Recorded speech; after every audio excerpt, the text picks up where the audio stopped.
Hello，我係 TT，歡迎翻到我嘅 channel。今日咧又嚟到呢個香港慶祝餐廳系列啦，而今日嘅場景咧就係我生日啦。自己生日快樂！咁我已經踏進咗3字頭啦，就 book 咗間餐廳啦。咁就係尖沙咀海港城嘅 Apria，咁係法國菜嚟嘅，都比較期待。所以晏晝就冇食好多嘢。咁另外咧就係佢嗰度咧嗌一支酒咧就會 free 一支酒啦。咁所以我哋都決定帶我哋一支紅酒去。咁到時咧就可能揀支白嘅去襯翻嗰啲食物。然之咧我哋今日會飲2支酒。應該冇問題嘅，今日狀態都還好啦，咁就挑戰一下啦。咁我哋而家即刻就出發。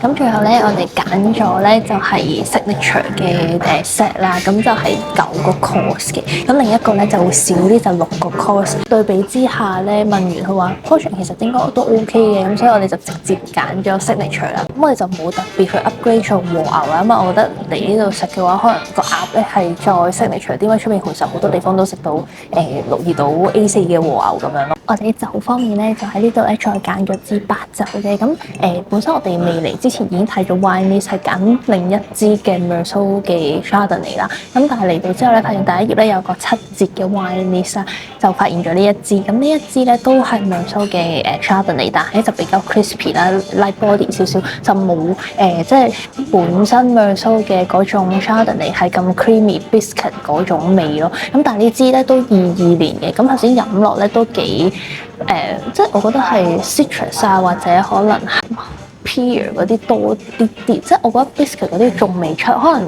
再 warm 多一陣再試下咯。咁支酒咧就1680蚊。呢一個係餐前小食，一個煙燻茄子，咁跟住上面有啲 Parmesan cheese。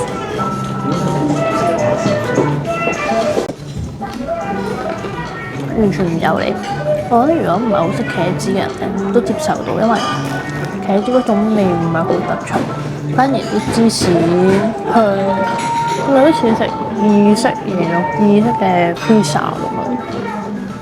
第二個前菜咧就係北海道海膽啦，再加上面有個醬油嘅啫喱，下面仲有個紫蘇葉添，睇到好精緻。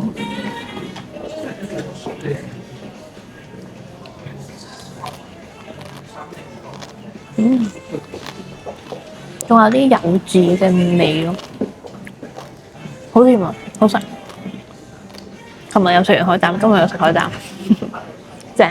跟住呢一碟咧就係油金魚，咁佢喺另一個6 course 就冇嘅。咁佢咧油金魚下面嘅 sauce 就係用咗墨西哥辣椒啦，同埋有啲紫蘇油。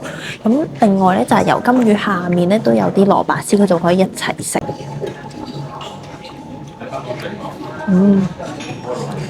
個辣椒味好出，但係唔辣嘅，放心。其實嗰個青椒味好勁咯，好食好食。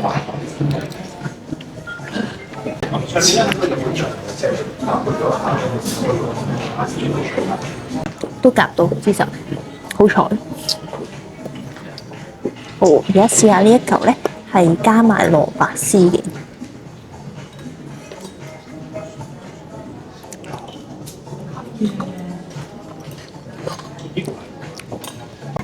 我加啲蘿蔔絲食咧再好食啲，即係個口感多咗之餘就清新啲咯，唔會好油膩咯。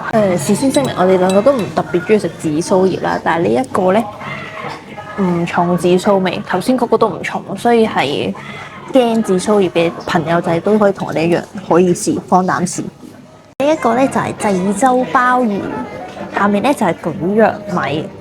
同埋有啲橄欖菜，勁吸引，同埋咧一杯上好香，係啊，勁香，應該好腍，好腍，好似炆煮鮑魚咁，食落去好中式咯。嗯，有啲似 risotto 嘅蒟蒻米，第一次食。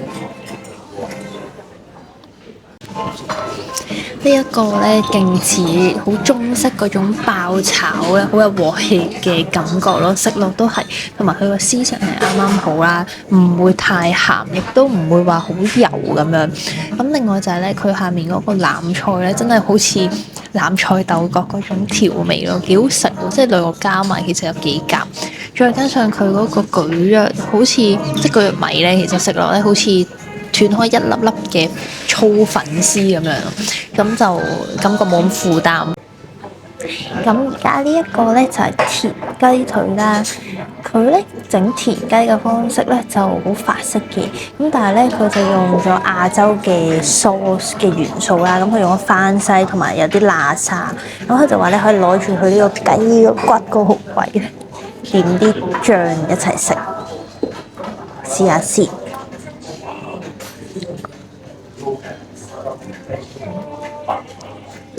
我覺得田雞咧係炸得幾好食嘅，但係咧略嫌有少少鹹，飲埋酒 OK，但係齋食嘅話係真係有啲鹹，同埋喇沙味唔係好出咯，即係個番西味勁啲，青味勁啲。呢道菜就冇乜特別咯，所以就佢個燈光就係咁。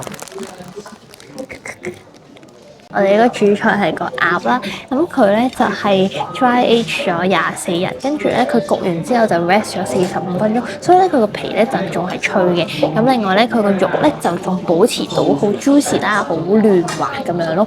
咁佢隔離咧就配咗個苦白菜做個配菜嘅白菜。呢邊似係平時中式嗰種酸梅醬，咁呢個咧？陳皮醬，陳皮係啊，陳皮橙橙地咯，像橙醬、陳皮橙醬咁。大家可以唔使諗轉和牛，個鴨一定唔會令你失望。係，即係佢 dry age 完，然後佢焗完再出嚟 rest 咧，佢而家個皮係好脆，然後個鴨嘅熟度係啱啱好，係我覺得好好味。最好食嘅鴨。2026年最好食嘅鴨，雖然26過咗一陣。我哋睇咗好多廚藝節目啦，包括黑白大廚啦、拜冰啦，同埋呢一個 Gordon Ramsay 嘅節目，都知道咧。再加上佢話佢有煮過鴨肉，佢都知道鴨肉係一個好難煮嘅 protein，which 佢非常讚揚呢一度嘅鴨呢個 dish。非常好食，最可惜個敗筆係在於我哋啲酒未開，即係我哋一直喺度諗啲帶咩酒過嚟咧，就係帶爆嗰個過嚟係應該相信係襯到鴨嘅咯，所以大家唔好重蹈我哋嘅覆轍。記住，如果你要帶爆嗰個嚟喺屋企開定，起碼1個鐘以上先拎過嚟，再 DK 埋。我哋而家乜味都飲唔到。咁喺有正式甜品之前咧，佢就有個清 refreshment 啦。咁佢就話係有少少雪燕喺裡面嘅，咁亦都係有洛神花嘅雪巴，上面係煉奶嘅冰。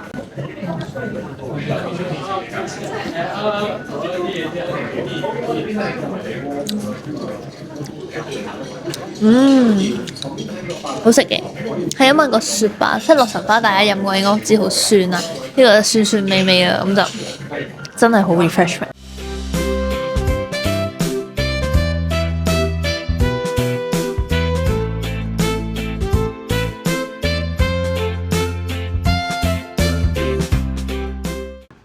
食完飯啦。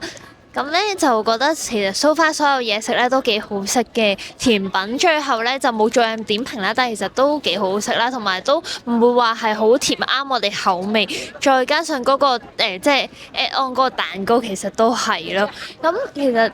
即係去再睇翻成餐飯啦，我覺得個 service 係 OK 嘅，係啦。咁但係最 surprise 係真係由 reception 去到 waiter 或者去到 som 咧都係香港人咯，即係好少見可能香港嘅 fine dine 嘅 som 唔係外國人，係啦。咁我覺得係都幾 appreciate 可能呢間嘢係諗住去重點培訓翻香港人，我唔知啦，即係我去咁樣作為客人去睇嘅話係咯，即係我覺得幾開心嘅一件事，係啦，咁就生日就係咁樣啦，已經去到夜晚啦，做咗唔係好多嘢，但係我覺得去到呢個歲數平安。聽日翻工，咁其實都開心嘅今日，同埋覺得都舒服。咁希望大家去到30歲咧，都有更加多嘅夢想可以追尋啦，跟住同埋都可以繼續開開心心咁樣咯。咁如果大家中意條片嘅話，記得 share、subscribe 同埋 like。我哋下條片再見，拜拜。